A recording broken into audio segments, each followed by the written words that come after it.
पाकिस्तान के पंजाब प्रांत में बड़े पैमाने पर फसलों को नष्ट करने वाले टिड्डियों के खिलाफ लड़ाई के लिए फरवरी में राष्ट्रीय आपातकाल की घोषणा करने के बाद अब भारत रेगिस्तानी टिड्डों से लड़ रहा है। भारत के कई राज्य मध्य प्रदेश, उत्तर प्रदेश और राजस्थान पर टिड्डों का हमला हुआ है। गुजरात और पंजाब ने भी टिड्डों के हमलों की चेतावनी किसानों को दे दी है।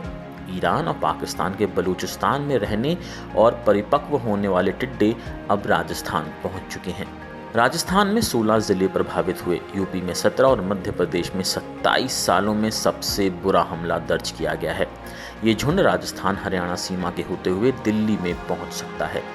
केंद्रीय सरकार की 4 टीमें और राज्य कृषि विकास की टीमों ने टिड्डियों को खाड़ी में रखने के लिए ट्रैक्टर्स और फायर ब्रिगेड वाहनों की मदद से केमिकल स्प्रे का उपयोग किया है।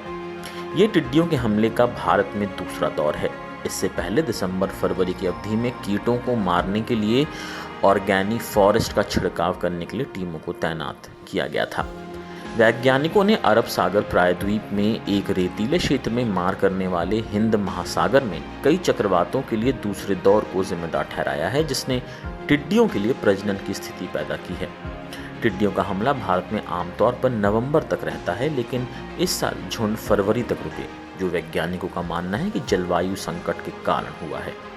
पिछले साल का विस्तारित मानसून जो पश्चिमी भारत में जुलाई से 6 सप्ताह पहले शुरू हुआ था और नवंबर तक चला था, टिड्डियों के लिए प्राकृतिक वनस्पति का उत्पादन किया गया था और आदर्श प्रजनन स्थितियों का निर्माण किया।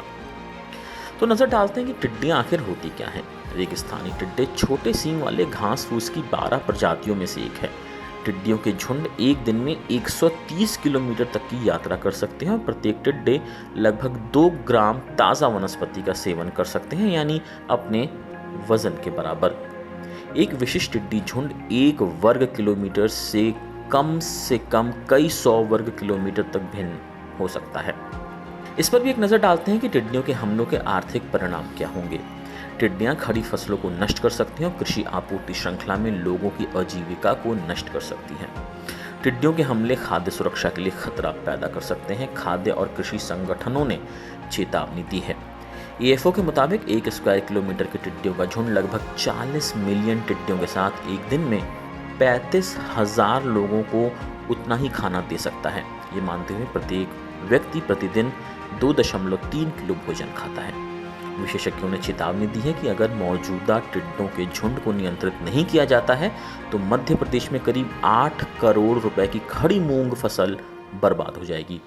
उन्होंने आगे कहा कि अगर कीड़ों को नियंत्रित नहीं किया गया और लंबी दूरी की यात्रा की जाती है तो कई हजार करोड़ रुपए की कपास और मिर्च की फसलों को भी नुकसान हो सकता है। कीट फलों और सब्जियों की नर्सरी को भी नुकसान पहुंचा सकते हैं। भारत ने इसलिए रेगिस्तानी टिड्डों की लहर से निपटने के लिए पाकिस्तान और ईरान के साथ मिलकर एक त्रिपक्षीय प्रतिक्रिया की पेशकश की है।